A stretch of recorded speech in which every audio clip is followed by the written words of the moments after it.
हरे कृष्णा प्यारे भक्तों, आप सभी को मेरा कोटि कोटि प्रणाम। फाल्गुन मास के कृष्ण पक्ष की एकादशी को विजया एकादशी कहा जाता है।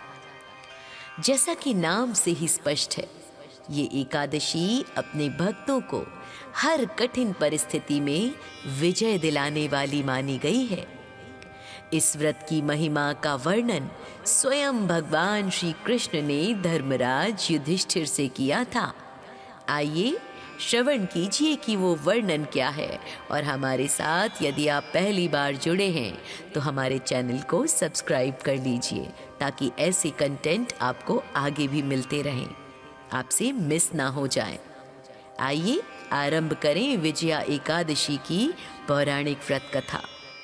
तो भक्तों, विजया एकादशी का संबंध त्रेता युग में भगवान श्री राम के लंका अभियान से जुड़ा हुआ है। जब भगवान श्री राम अपनी पत्नी माता सीता की खोज में वानर सेना सहित समुद्र तट पर पहुंचे, तब उनके सामने विशाल समुद्र को पार करने की बड़ी चुनौती थी। समुद्र अत्यंत गहरा और दुर्गम था। श्री राम ने लक्ष्मण जी से पूछा, हे लक्ष्मण, इस अगाध समुद्र को पार करने का क्या उपाय है? तब लक्ष्मण जी ने कहा, प्रभु, यहाँ से कुछ ही दूर पर बकदालभ्य मुनि का आश्रम है। वे ब्रह्म ज्ञानी और प्राचीन ऋषि हैं। वे ही कोई मार्ग बता सकते हैं। भगवान राम मुनि के आश्रम पहुंचे और वहां जाकर उन्हें प्रणाम किया। उन्होंने मुनि को अपनी पूरी व्यथा सुनाई और समुद्र पार करने का उपाय पूछा। तब मुनि ने अपनी दिव्य दृष्टि से देखकर कहा, हे राम, फाल्गुन मास के कृष्ण पक्ष की एकादशी तिथि आने वाली है, जिसे विजया एकादशी कहते हैं। यदि आप अपनी सेना सहित इस व्रत को विधि विधान से करेंगे तो आप निश्चित ही समुद्र पार कर जाएंगे और लंका पर आपकी विजय होगी। मुनि के कथन अनुसार भगवान श्री राम ने अपनी पूरी सेना के साथ विजया एकादशी का व्रत पूरे नियम निष्ठा के साथ किया। भक्तों, उन्होंने एक स्वर्ण, चांदी या मिट्टी का कलश स्थापित किया। कलश पर भगवान विष्णु की प्रतिमा रखकर उसकी पूजा की। दिन भर व्रत रखा और फिर रात्रि में जागकर जागरण किया। इस व्रत के पुण्य प्रभाव से समुद्र ने श्री राम को मार्ग दिया। नल नील द्वारा पुल निर्माण की बाधाएं दूर हुई और अंततः भगवान राम ने रावण का वध कर लंका पर विजय प्राप्त की। तब से इस एकादशी को विजया एकादशी के नाम से पूजा जाने लगा। भक्तों, विजया एकादशी का महत्व जानते हैं। आइए, सर्वप्रथम तो शत्रुओं पर विजय प्राप्त कराती है ये एकादशी। ये व्रत शत्रुओं को परास्त करने और अपने लक्ष्यों में सफलता पाने के लिए अमोघ माना गया है। दूसरा, बाधाओं का नाश करने वाला। यदि जीवन में बार बार बाधाएं आ जाएं, तो यह व्रत हमारा मार्ग प्रशस्त करता है, हमारी हर प्रकार की बाधाओं का नाश करता है और महापाप से मुक्ति भी दिलाता है। ये विजया एकादशी का महान व्रत। शास्त्रों के अनुसार इस व्रत के महात्म्य को सुनने और पढ़ने मात्र से व्यक्ति के संचित पाप नष्ट हो जाते हैं। आइए अब आपको बताएं विजया एकादशी की पूजन विधि। प्यारे भक्तों, इस व्रत में कलश स्थापना का विशेष महत्व बताया गया है। वेदी बनाकर उस पर 7 अनाज यानी सप्त धान्य रखें और फिर उस पर कलश को स्थापित करें। यदि आप स्वर्ण या चांदी अफोर्ड नहीं कर सकते तो आप मिट्टी के कलश की स्थापना भी कर सकते हैं, बशर्ते कि आपकी श्रद्धा सच्ची हो, आपकी लगन निष्ठा युक्त हो। और फिर कलश पर भगवान विष्णु की मूर्ति या तस्वीर रखें। उन्हें चंदन, फूल और नैवेद्य अर्पित करें। विजया एकादशी की कथा सुन भी सकते हैं या फिर पढ़ भी सकते हैं। उसके बाद इस रात को बिल्कुल ना सोएं, बल्कि यदि संभव हो तो अपने इष्ट मित्र, सगे संबंधियों, परिजनों के साथ मिलकर पूरी रात्रि भजन कीर्तन करें और अगले दिन सुबह ब्राह्मणों को भोजन कराकर उन्हें दक्षिणा देकर वह कलश उन्हें दान कर दें। विजया एकादशी के दिन इस मंत्र का जाप अत्यंत श्रेष्ठ माना गया है। मंत्र है ओम विजयाय नमः, या फिर भगवान विष्णु का सर्वाधिक प्रिय मंत्र ओम नमो भगवते वासुदेवाय। इन दोनों में से किसी भी मंत्र की मैक्सिमम 11 माला या फिर मिनिमम 108 बार यानी 1 माला अवश्य करें पूर्ण फल प्राप्त करने के लिए। माना जाता है कि जो व्यक्ति बहुत अधिक कर्जे में, डेट में डूबा हुआ हो या उस पर कोर्ट कचहरी का मामला चल रहा हो, फंसा हुआ हो, यदि वह पूरे विश्वास और लगन के साथ विजया एकादशी का व्रत और कलश पूजन करता है तो उसे निश्चित इन समस्याओं से छुटकारा मिल जाता है। विजया एकादशी की मुख्य कथा भगवान श्री राम से जुड़ी है, जो हम आपको सुना चुके, लेकिन पुराणों में इसके महत्व को और अधिक विस्तार से देखने के लिए कुछ अन्य रोचक संदर्भ भी मिलते हैं। ये कहानियाँ और मान्यताएं बताती हैं कि क्यों इस एकादशी को विजया यानी जीत दिलाने वाली कहा गया है। तो भक्तों, एक प्राचीन कथा के अनुसार राजा अलर्क अपने राज्य को सुख शांति को लेकर बहुत अधिक चिंतित थे। उनके जीवन में कई मानसिक और बाहरी बाधाएं आ रही थी। जब वे महर्षि दत्तात्रेय के पास इसका समाधान जानने के लिए पहुंचे तो मुनि ने उन्हें विजया एकादशी के महात्म्य के बारे में बताया। मुनि ने कहा कि केवल बाहरी शत्रुओं पर विजय नहीं दिलाती ये व्रत, बल्कि मनुष्य के भीतर के शत्रुओं जैसे काम, क्रोध, लोभ, मोह, मत्सर पर भी विजय दिलाती है। राजा अलर्क ने इस व्रत को फिर नियम अनुसार निष्ठापूर्वक किया भक्तों, और उन्हें आत्मिक शांति और अपने राज्य की समस्याओं पर विजय प्राप्त हुई। तो ये कथा हमें सिखाती है कि विजया एकादशी आत्म विजय का भी पर्व है। इसी प्रकार महाभारत के समय जब पांडव वनवास में थे, तब युधिष्ठिर ने श्री कृष्ण से पूछा कि हे जनार्दन, क्या कोई ऐसा व्रत है जो बिना किसी कठिन तपस्या के मनुष्य को उसकी मंजिल तक पहुंचा सके? तब श्री कृष्ण ने उन्हें विजया एकादशी का रहस्य बताया था। कृष्ण ने कहा कि प्राचीन काल में कई राजाओं ने अपनी खोई हुई सत्ता और सम्मान को वापस पाने के लिए इसी व्रत का सहारा लिया था। कृष्ण ने इस बात पर जोर दिया कि इस व्रत में कलश स्थापना का जो विधान है वो ब्रह्मांड की शक्तियों को एक स्थान पर केंद्रित करने का प्रतीक है, जिसके साथ साधक को अजेय शक्ति मिलती है। एक प्रचलित लोक मान्यता के अनुसार जब भगवान श्री राम ने विजया एकादशी का व्रत किया था भक्तों, तो उसका एक सूक्ष्म प्रभाव ये भी पड़ा कि समुद्र के भीतर रहने वाले जीवों और स्वयं वरुण देव यानी समुद्र देव का भी हृदय परिवर्तन हो गया। व्रत के प्रभाव से ही नल और नील जो वानर सेना में शिल्पी थे, उनको अपनी उस शक्ति का संपूर्ण स्मरण हुआ था, जिससे उनके द्वारा फेंके गए पत्थर डूबने की बजाय पानी में तैरने लगे थे। इस मान्यता से ये स्पष्ट होता है, इस विचार की पुष्टि होती है कि जब हम प्रभु की शरण में व्रत करते हैं तो प्रकृति भी हमारे लक्ष्य में सहायक बन जाती है।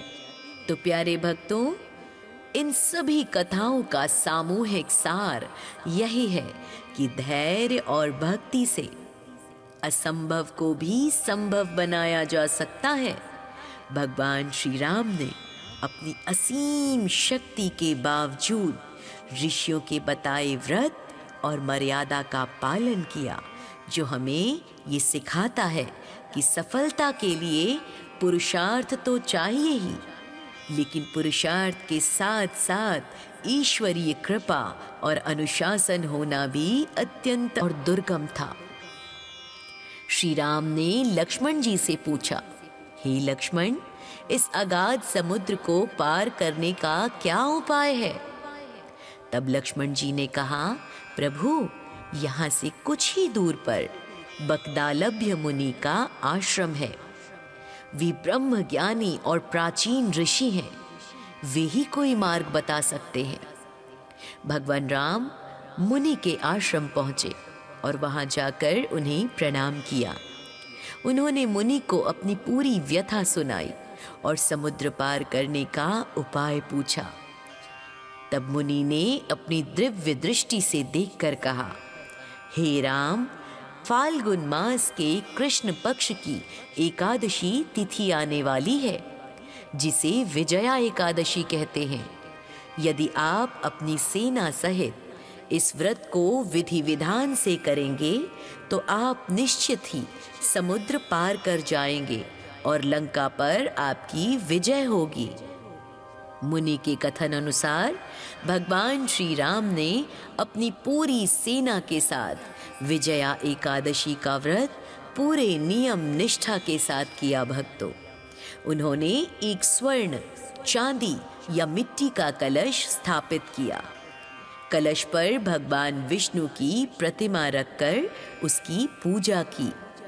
दिन भर व्रत रखा और फिर रात्रि में जागकर जागरण किया। इस व्रत के पुण्य प्रभाव से समुद्र ने श्री राम को मार्ग दिया। नल नील द्वारा पुल निर्माण की बाधाएं दूर हुई और अंततः भगवान राम ने रावण का वध कर लंका पर विजय प्राप्त की। तब से इस एकादशी को विजया एकादशी के नाम से पूजा जाने लगा। भक्तों, विजया एकादशी का महत्व जानते हैं। आइए, सर्वप्रथम तो शत्रुओं पर विजय प्राप्त कराती है ये एकादशी। ये व्रत शत्रुओं को परास्त करने और अपने लक्ष्यों में सफलता पाने के लिए अमोघ माना गया है। दूसरा, बाधाओं का नाश करने वाला।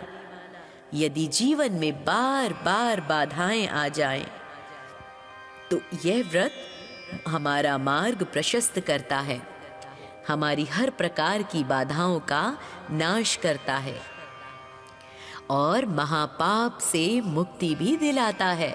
ये विजया एकादशी का महान व्रत।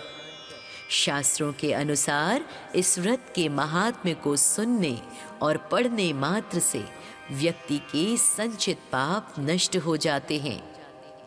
आइए अब आपको बताएं विजया एकादशी की पूजन विधि। प्यारे भक्तों, इस व्रत में कलश स्थापना का विशेष महत्व बताया गया है। वेदी बनाकर उस पर 7 अनाज यानी सप्त धान्य रखें और फिर उस पर कलश को स्थापित करें। यदि आप स्वर्ण या चांदी अफोर्ड नहीं कर सकते तो आप मिट्टी के कलश की स्थापना भी कर सकते हैं, बशर्ते कि आपकी श्रद्धा सच्ची हो, आपकी लगन निष्ठा युक्त हो। और फिर कलश पर भगवान विष्णु की मूर्ति या तस्वीर रखें। उन्हें चंदन, फूल और नैवेद्य अर्पित करें।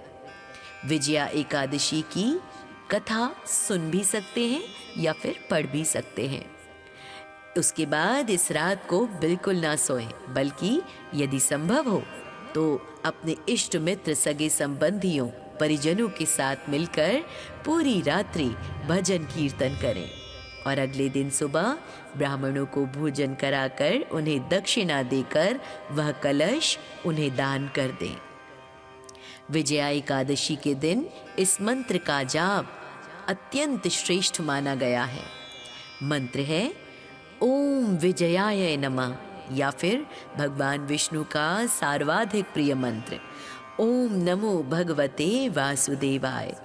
इन दोनों में से किसी भी मंत्र की मैक्सिमम 11 माला या फिर मिनिमम 108 बार यानी एक माला अवश्य करें पूर्ण फल प्राप्त करने के लिए।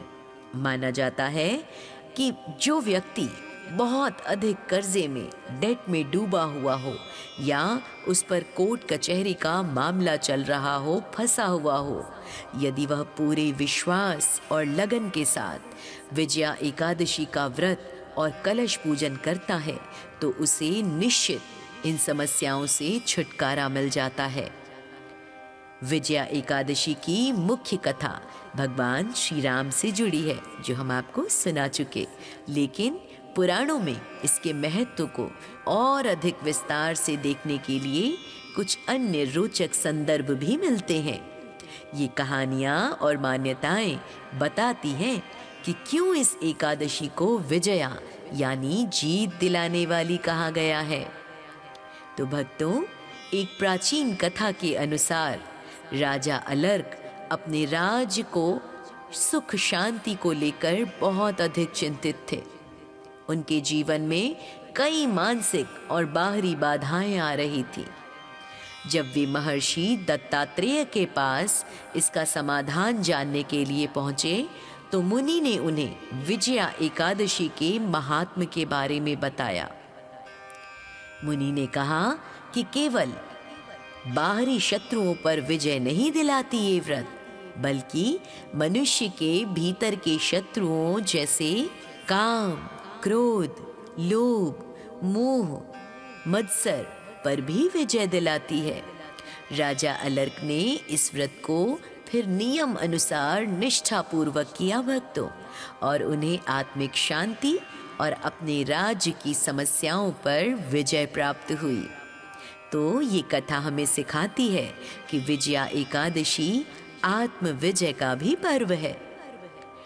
इसी प्रकार महाभारत के समय जब पांडव वनवास में थे, तब युधिष्ठिर ने श्री कृष्ण से पूछा कि हे जनार्दन, क्या कोई ऐसा व्रत है जो बिना किसी कठिन तपस्या के मनुष्य को उसकी मंजिल तक पहुंचा सके? तब श्री कृष्ण ने उन्हें विजया एकादशी का रहस्य बताया था। कृष्ण ने कहा कि प्राचीन काल में कई राजाओं ने अपनी खोई हुई सत्ता और सम्मान को वापस पाने के लिए इसी व्रत का सहारा लिया था। कृष्ण ने इस बात पर जोर दिया कि इस व्रत में कलश स्थापना का जो विधान है वो ब्रह्मांड की शक्तियों को एक स्थान पर केंद्रित करने का प्रतीक है, जिसके साथ साधक को अजेय शक्ति मिलती है। एक प्रचलित लोक मान्यता के अनुसार जब भगवान श्री राम ने विजया एकादशी का व्रत किया था भक्तों, तो उसका एक सूक्ष्म प्रभाव ये भी पड़ा कि समुद्र के भीतर रहने वाले जीवों और स्वयं वरुण देव यानी समुद्र देव का भी हृदय परिवर्तन हो गया। व्रत के प्रभाव से ही नल और नील, जो वानर सेना में शिल्पी थे, उनको अपनी उस शक्ति का संपूर्ण स्मरण हुआ था, जिससे उनके द्वारा फेंके गए पत्थर डूबने की बजाय पानी में तैरने लगे थे। इस मान्यता से ये स्पष्ट होता है, इस विचार की पुष्टि होती है कि जब हम प्रभु की शरण में व्रत करते हैं तो प्रकृति भी हमारे लक्ष्य में सहायक बन जाती है। तो प्यारे भक्तों, इन सभी कथाओं का सामूहिक सार यही है कि धैर्य और भक्ति से असंभव को भी संभव बनाया जा सकता है। भगवान श्री राम ने अपनी असीम शक्ति के बावजूद ऋषियों के बताए व्रत और मर्यादा का पालन किया, जो हमें ये सिखाता है कि सफलता के लिए पुरुषार्थ तो चाहिए ही, लेकिन पुरुषार्थ के साथ साथ ईश्वरीय कृपा और अनुशासन होना भी अत्यंत आवश्यक है। समझे? यदि समझ आया तो जय श्री विष्णु लिखना ना भूलें और हमारे चैनल को भी सब्सक्राइब कर लीजिए।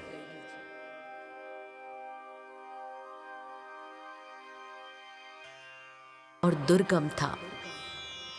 श्री राम ने लक्ष्मण जी से पूछा, हे लक्ष्मण, इस अगाध समुद्र को पार करने का क्या उपाय है?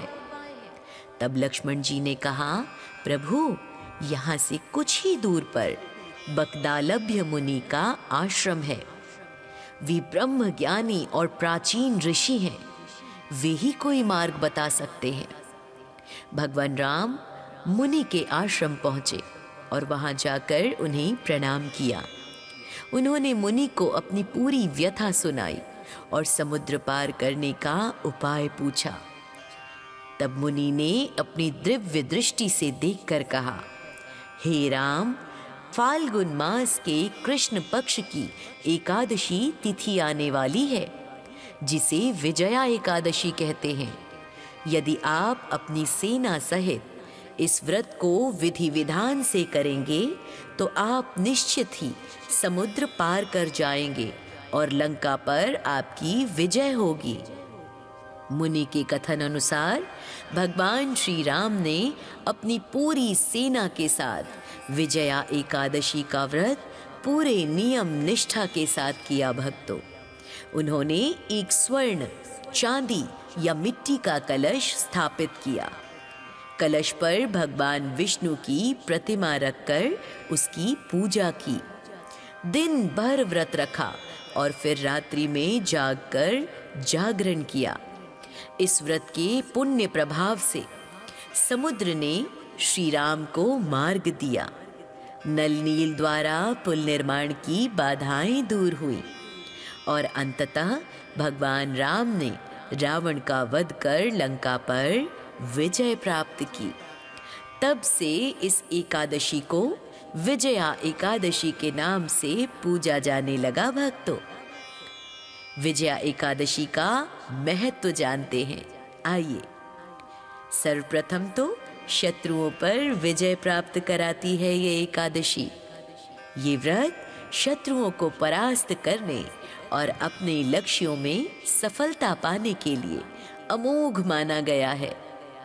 दूसरा, बाधाओं का नाश करने वाला। यदि जीवन में बार बार बाधाएं आ जाएं, तो यह व्रत हमारा मार्ग प्रशस्त करता है, हमारी हर प्रकार की बाधाओं का नाश करता है और महापाप से मुक्ति भी दिलाता है। ये विजया एकादशी का महान व्रत। शास्त्रों के अनुसार इस व्रत के महात्म्य को सुनने और पढ़ने मात्र से व्यक्ति के संचित पाप नष्ट हो जाते हैं। आइए अब आपको बताएं विजया एकादशी की पूजन विधि। प्यारे भक्तों, इस व्रत में कलश स्थापना का विशेष महत्व बताया गया है। वेदी बनाकर उस पर 7 अनाज यानी सप्त धान्य रखें और फिर उस पर कलश को स्थापित करें। यदि आप स्वर्ण या चांदी अफोर्ड नहीं कर सकते तो आप मिट्टी के कलश की स्थापना भी कर सकते हैं, बशर्ते कि आपकी श्रद्धा सच्ची हो, आपकी लगन निष्ठा युक्त हो।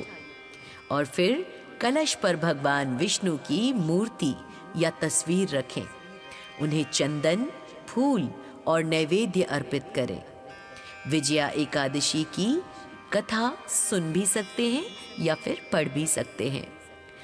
उसके बाद इस रात को बिल्कुल ना सोएं, बल्कि यदि संभव हो तो अपने इष्ट मित्र, सगे संबंधियों, परिजनों के साथ मिलकर पूरी रात्रि भजन कीर्तन करें और अगले दिन सुबह ब्राह्मणों को भोजन कराकर उन्हें दक्षिणा देकर वह कलश उन्हें दान कर दें। विजया एकादशी के दिन इस मंत्र का जाप अत्यंत श्रेष्ठ माना गया है। मंत्र है ओम विजयाय नमः या फिर भगवान विष्णु का सर्वाधिक प्रिय मंत्र ओम नमो भगवते वासुदेवाय। इन दोनों में से किसी भी मंत्र की मैक्सिमम 11 माला या फिर मिनिमम 108 बार यानी 1 माला अवश्य करें पूर्ण फल प्राप्त करने के लिए। माना जाता है कि जो व्यक्ति बहुत अधिक कर्जे में, डेट में डूबा हुआ हो, या उस पर कोर्ट कचहरी का मामला चल रहा हो, फंसा हुआ हो, यदि वह पूरे विश्वास और लगन के साथ विजया एकादशी का व्रत और कलश पूजन करता है तो उसे निश्चित इन समस्याओं से छुटकारा मिल जाता है। विजया एकादशी की मुख्य कथा भगवान श्री राम से जुड़ी है, जो हम आपको सुना चुके, लेकिन पुराणों में इसके महत्व को और अधिक विस्तार से देखने के लिए कुछ अन्य रोचक संदर्भ भी मिलते हैं।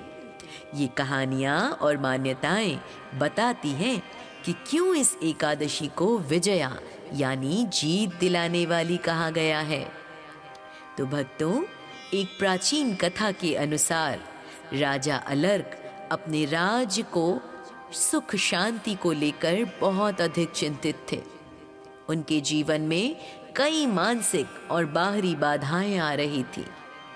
जब वे महर्षि दत्तात्रेय के पास इसका समाधान जानने के लिए पहुंचे तो मुनि ने उन्हें विजया एकादशी के महात्म्य के बारे में बताया। मुनि ने कहा कि केवल बाहरी शत्रुओं पर विजय नहीं दिलाती ये व्रत, बल्कि मनुष्य के भीतर के शत्रुओं जैसे काम, क्रोध, लोभ, मोह, मत्सर पर भी विजय दिलाती है। राजा अलर्क ने इस व्रत को फिर नियम अनुसार निष्ठापूर्वक किया भक्तों, और उन्हें आत्मिक शांति और अपने राज्य की समस्याओं पर विजय प्राप्त हुई। तो ये कथा हमें सिखाती है कि विजया एकादशी आत्म विजय का भी पर्व है।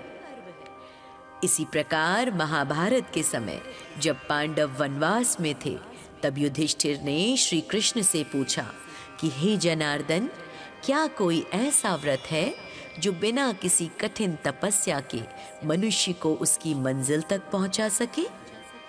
तब श्री कृष्ण ने उन्हें विजया एकादशी का रहस्य बताया था।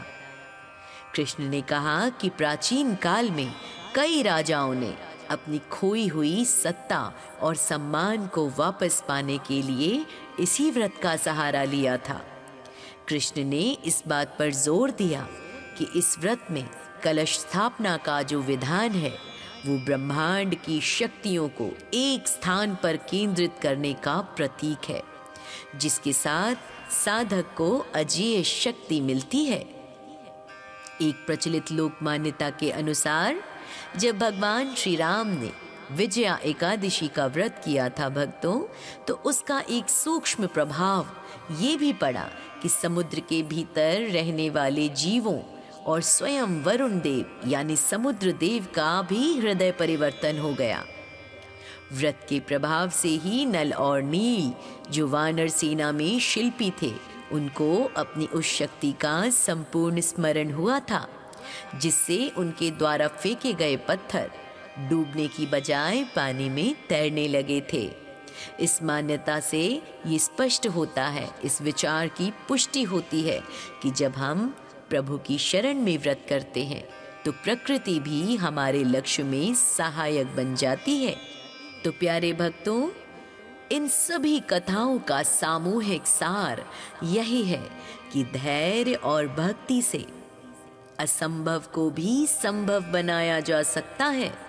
भगवान श्री राम ने अपनी असीम शक्ति के बावजूद ऋषियों के बताए व्रत और मर्यादा का पालन किया, जो हमें ये सिखाता है कि सफलता के लिए पुरुषार्थ तो चाहिए ही, लेकिन पुरुषार्थ के साथ साथ ईश्वरीय कृपा और अनुशासन होना भी अत्यंत आवश्यक है।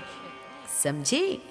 यदि समझ आया तो जय श्री विष्णु लिखना ना भूलें और हमारे चैनल को भी सब्सक्राइब कर लीजिए।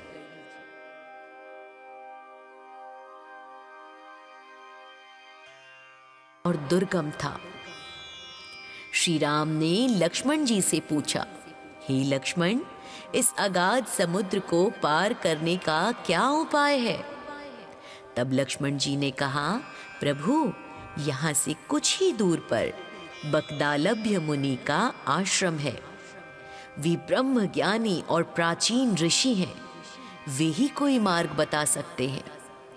भगवान राम मुनि के आश्रम पहुंचे और वहां जाकर उन्हें प्रणाम किया। उन्होंने मुनि को अपनी पूरी व्यथा सुनाई और समुद्र पार करने का उपाय पूछा।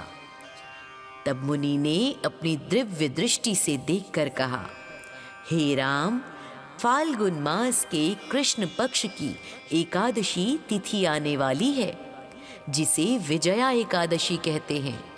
यदि आप अपनी सेना सहित इस व्रत को विधि विधान से करेंगे तो आप निश्चित ही समुद्र पार कर जाएंगे और लंका पर आपकी विजय होगी। मुनि के कथन अनुसार भगवान श्री राम ने अपनी पूरी सेना के साथ विजया एकादशी का व्रत पूरे नियम निष्ठा के साथ किया। भक्तों, उन्होंने एक स्वर्ण, चांदी या मिट्टी का कलश स्थापित किया। कलश पर भगवान विष्णु की प्रतिमा रखकर उसकी पूजा की। दिन भर व्रत रखा और फिर रात्रि में जागकर जागरण किया। इस व्रत के पुण्य प्रभाव से समुद्र ने श्री राम को मार्ग दिया। नल नील द्वारा पुल निर्माण की बाधाएं दूर हुई और अंततः भगवान राम ने रावण का वध कर लंका पर विजय प्राप्त की। तब से इस एकादशी को विजया एकादशी के नाम से पूजा जाने लगा। भक्तों, विजया एकादशी का महत्व जानते हैं। आइए, सर्वप्रथम तो शत्रुओं पर विजय प्राप्त कराती है ये एकादशी। ये व्रत शत्रुओं को परास्त करने और अपने लक्ष्यों में सफलता पाने के लिए अमोघ माना गया है। दूसरा, बाधाओं का नाश करने वाला। यदि जीवन में बार बार बाधाएं आ जाएं, तो यह व्रत हमारा मार्ग प्रशस्त करता है, हमारी हर प्रकार की बाधाओं का नाश करता है और महापाप से मुक्ति भी दिलाता है। ये विजया एकादशी का महान व्रत। शास्त्रों के अनुसार इस व्रत के महात्म्य को सुनने और पढ़ने मात्र से व्यक्ति के संचित पाप नष्ट हो जाते हैं। आइए अब आपको बताएं विजया एकादशी की पूजन विधि। प्यारे भक्तों, इस व्रत में कलश स्थापना का विशेष महत्व बताया गया है। वेदी बनाकर उस पर 7 अनाज यानी सप्त धान्य रखें और फिर उस पर कलश को स्थापित करें। यदि आप स्वर्ण या चांदी अफोर्ड नहीं कर सकते तो आप मिट्टी के कलश की स्थापना भी कर सकते हैं, बशर्ते कि आपकी श्रद्धा सच्ची हो, आपकी लगन निष्ठा युक्त हो। और फिर कलश पर भगवान विष्णु की मूर्ति या तस्वीर रखें। उन्हें चंदन, फूल और नैवेद्य अर्पित करें। विजया एकादशी की कथा सुन भी सकते हैं या फिर पढ़ भी सकते हैं।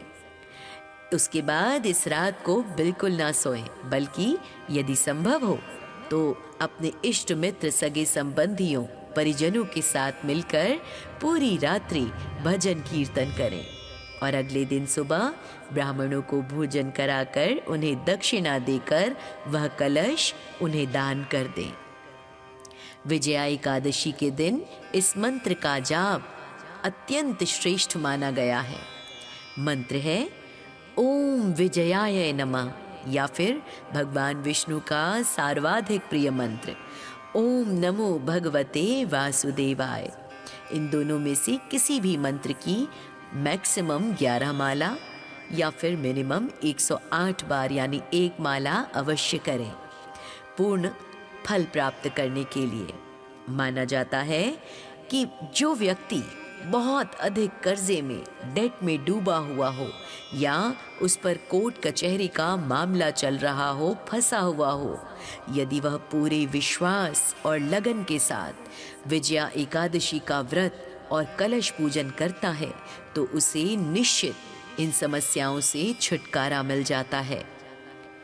विजया एकादशी की मुख्य कथा भगवान श्री राम से जुड़ी है, जो हम आपको सुना चुके, लेकिन पुराणों में इसके महत्व को और अधिक विस्तार से देखने के लिए कुछ अन्य रोचक संदर्भ भी मिलते हैं। ये कहानियाँ और मान्यताएं बताती हैं कि क्यों इस एकादशी को विजया यानी जीत दिलाने वाली कहा गया है। तो भक्तों, एक प्राचीन कथा के अनुसार राजा अलर्क अपने राज्य को सुख शांति को लेकर बहुत अधिक चिंतित थे। उनके जीवन में कई मानसिक और बाहरी बाधाएं आ रही थी। जब वे महर्षि दत्तात्रेय के पास इसका समाधान जानने के लिए पहुंचे तो मुनि ने उन्हें विजया एकादशी के महात्म्य के बारे में बताया। मुनि ने कहा कि केवल बाहरी शत्रुओं पर विजय नहीं दिलाती ये व्रत, बल्कि मनुष्य के भीतर के शत्रुओं जैसे काम, क्रोध, लोभ, मोह, मत्सर पर भी विजय दिलाती है। राजा अलर्क ने इस व्रत को फिर नियम अनुसार निष्ठापूर्वक किया भक्तों, और उन्हें आत्मिक शांति और अपने राज्य की समस्याओं पर विजय प्राप्त हुई। तो ये कथा हमें सिखाती है कि विजया एकादशी आत्म विजय का भी पर्व है।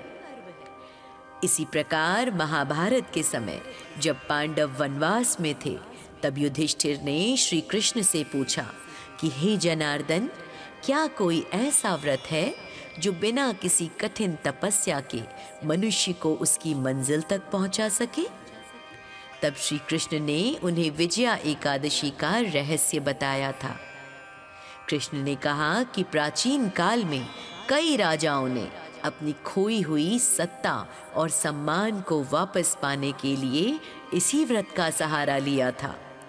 कृष्ण ने इस बात पर जोर दिया कि इस व्रत में कलश स्थापना का जो विधान है वो ब्रह्मांड की शक्तियों को एक स्थान पर केंद्रित करने का प्रतीक है, जिसके साथ साधक को अजेय शक्ति मिलती है।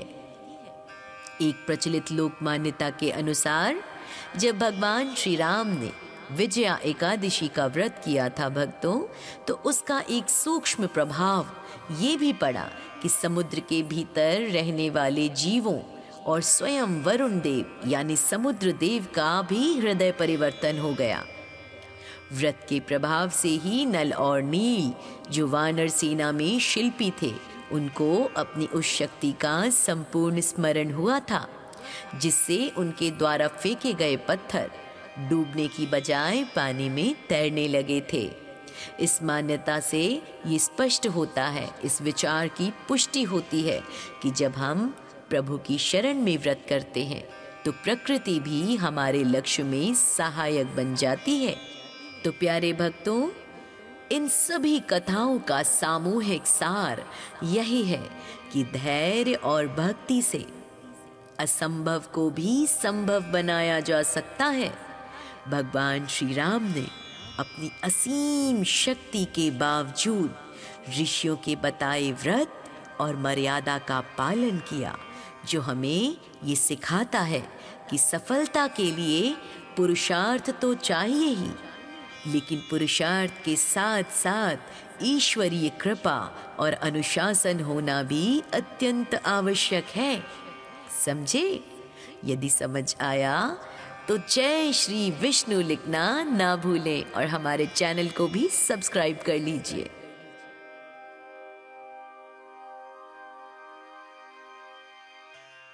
और दुर्गम था।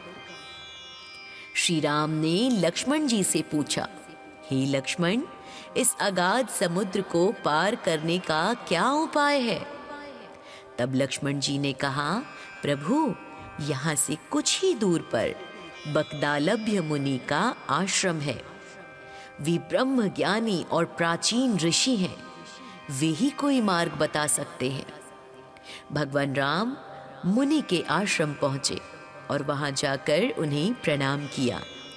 उन्होंने मुनि को अपनी पूरी व्यथा सुनाई और समुद्र पार करने का उपाय पूछा। तब मुनि ने अपनी दिव्य दृष्टि से देखकर कहा, हे राम, फाल्गुन मास के कृष्ण पक्ष की एकादशी तिथि आने वाली है, जिसे विजया एकादशी कहते हैं। यदि आप अपनी सेना सहित इस व्रत को विधि विधान से करेंगे तो आप निश्चित ही समुद्र पार कर जाएंगे और लंका पर आपकी विजय होगी। मुनि के कथन अनुसार भगवान श्री राम ने अपनी पूरी सेना के साथ विजया एकादशी का व्रत पूरे नियम निष्ठा के साथ किया। भक्तों, उन्होंने एक स्वर्ण, चांदी या मिट्टी का कलश स्थापित किया। कलश पर भगवान विष्णु की प्रतिमा रखकर उसकी पूजा की। दिन भर व्रत रखा और फिर रात्रि में जागकर जागरण किया। इस व्रत के पुण्य प्रभाव से समुद्र ने श्री राम को मार्ग दिया। नल नील द्वारा पुल निर्माण की बाधाएं दूर हुई और अंततः भगवान राम ने रावण का वध कर लंका पर विजय प्राप्त की। तब से इस एकादशी को विजया एकादशी के नाम से पूजा जाने लगा। भक्तों, विजया एकादशी का महत्व जानते हैं। आइए, सर्वप्रथम तो शत्रुओं पर विजय प्राप्त कराती है ये एकादशी। ये व्रत शत्रुओं को परास्त करने और अपने लक्ष्यों में सफलता पाने के लिए अमोघ माना गया है। दूसरा, बाधाओं का नाश करने वाला। यदि जीवन में बार बार बाधाएं आ जाएं, तो यह व्रत हमारा मार्ग प्रशस्त करता है, हमारी हर प्रकार की बाधाओं का नाश करता है और महापाप से मुक्ति भी दिलाता है। ये विजया एकादशी का महान व्रत। शास्त्रों के अनुसार इस व्रत के महात्म्य को सुनने और पढ़ने मात्र से व्यक्ति के संचित पाप नष्ट हो जाते हैं। आइए अब आपको बताएं विजया एकादशी की पूजन विधि। प्यारे भक्तों, इस व्रत में कलश स्थापना का विशेष महत्व बताया गया है। वेदी बनाकर उस पर 7 अनाज यानी सप्त धान्य रखें और फिर उस पर कलश को स्थापित करें। यदि आप स्वर्ण या चांदी अफोर्ड नहीं कर सकते तो आप मिट्टी के कलश की स्थापना भी कर सकते हैं, बशर्ते कि आपकी श्रद्धा सच्ची हो, आपकी लगन निष्ठा युक्त हो। और फिर कलश पर भगवान विष्णु की मूर्ति या तस्वीर रखें। उन्हें चंदन, फूल और नैवेद्य अर्पित करें। विजया एकादशी की कथा सुन भी सकते हैं या फिर पढ़ भी सकते हैं। उसके बाद इस रात को बिल्कुल ना सोएं, बल्कि यदि संभव हो तो अपने इष्ट मित्र, सगे संबंधियों, परिजनों के साथ मिलकर पूरी रात्रि भजन कीर्तन करें और अगले दिन सुबह ब्राह्मणों को भोजन कराकर उन्हें दक्षिणा देकर वह कलश उन्हें दान कर दें। विजया एकादशी के दिन इस मंत्र का जाप अत्यंत श्रेष्ठ माना गया है। मंत्र है ओम विजयाय नमः, या फिर भगवान विष्णु का सर्वाधिक प्रिय मंत्र ओम नमो भगवते वासुदेवाय। इन दोनों में से किसी भी मंत्र की मैक्सिमम 11 माला या फिर मिनिमम 108 बार यानी 1 माला अवश्य करें पूर्ण फल प्राप्त करने के लिए। माना जाता है कि जो व्यक्ति बहुत अधिक कर्जे में, डेट में डूबा हुआ हो या उस पर कोर्ट कचहरी का मामला चल रहा हो, फंसा हुआ हो, यदि वह पूरे विश्वास और लगन के साथ विजया एकादशी का व्रत और कलश पूजन करता है तो उसे निश्चित इन समस्याओं से छुटकारा मिल जाता है। विजया एकादशी की मुख्य कथा भगवान श्री राम से जुड़ी है, जो हम आपको सुना चुके, लेकिन पुराणों में इसके महत्व को और अधिक विस्तार से देखने के लिए कुछ अन्य रोचक संदर्भ भी मिलते हैं। ये कहानियाँ और मान्यताएं बताती हैं कि क्यों इस एकादशी को विजया यानी जीत दिलाने वाली कहा गया है। तो भक्तों, एक प्राचीन कथा के अनुसार राजा अलर्क अपने राज्य को सुख शांति को लेकर बहुत अधिक चिंतित थे। उनके जीवन में कई मानसिक और बाहरी बाधाएं आ रही थी। जब वे महर्षि दत्तात्रेय के पास इसका समाधान जानने के लिए पहुंचे तो मुनि ने उन्हें विजया एकादशी के महात्म्य के बारे में बताया। मुनि ने कहा कि केवल बाहरी शत्रुओं पर विजय नहीं दिलाती ये व्रत, बल्कि मनुष्य के भीतर के शत्रुओं जैसे काम, क्रोध, लोभ, मोह, मत्सर पर भी विजय दिलाती है। राजा अलर्क ने इस व्रत को फिर नियम अनुसार निष्ठापूर्वक किया भक्तों, और उन्हें आत्मिक शांति और अपने राज्य की समस्याओं पर विजय प्राप्त हुई। तो ये कथा हमें सिखाती है कि विजया एकादशी आत्म विजय का भी पर्व है। इसी प्रकार महाभारत के समय जब पांडव वनवास में थे, तब युधिष्ठिर ने श्री कृष्ण से पूछा कि हे जनार्दन, क्या कोई ऐसा व्रत है जो बिना किसी कठिन तपस्या के मनुष्य को उसकी मंजिल तक पहुंचा सके? तब श्री कृष्ण ने उन्हें विजया एकादशी का रहस्य बताया था। कृष्ण ने कहा कि प्राचीन काल में कई राजाओं ने अपनी खोई हुई सत्ता और सम्मान को वापस पाने के लिए इसी व्रत का सहारा लिया था। कृष्ण ने इस बात पर जोर दिया कि इस व्रत में कलश स्थापना का जो विधान है वो ब्रह्मांड की शक्तियों को एक स्थान पर केंद्रित करने का प्रतीक है, जिसके साथ साधक को अजेय शक्ति मिलती है। एक प्रचलित लोक मान्यता के अनुसार जब भगवान श्री राम ने विजया एकादशी का व्रत किया था भक्तों, तो उसका एक सूक्ष्म प्रभाव ये भी पड़ा कि समुद्र के भीतर रहने वाले जीवों और स्वयं वरुण देव यानी समुद्र देव का भी हृदय परिवर्तन हो गया। व्रत के प्रभाव से ही नल और नील जो वानर सेना में शिल्पी थे, उनको अपनी उस शक्ति का संपूर्ण स्मरण हुआ था, जिससे उनके द्वारा फेंके गए पत्थर डूबने की बजाय पानी में तैरने लगे थे। इस मान्यता से ये स्पष्ट होता है, इस विचार की पुष्टि होती है कि जब हम प्रभु की शरण में व्रत करते हैं तो प्रकृति भी हमारे लक्ष्य में सहायक बन जाती है। तो प्यारे भक्तों, इन सभी कथाओं का सामूहिक सार यही है कि धैर्य और भक्ति से असंभव को भी संभव बनाया जा सकता है। भगवान श्री राम ने अपनी असीम शक्ति के बावजूद ऋषियों के बताए व्रत और मर्यादा का पालन किया, जो हमें ये सिखाता है कि सफलता के लिए पुरुषार्थ तो चाहिए ही, लेकिन पुरुषार्थ के साथ साथ ईश्वरीय कृपा और अनुशासन होना भी अत्यंत आवश्यक है। समझे? यदि समझ आया तो जय श्री विष्णु लिखना ना भूलें और हमारे चैनल को भी सब्सक्राइब कर लीजिए।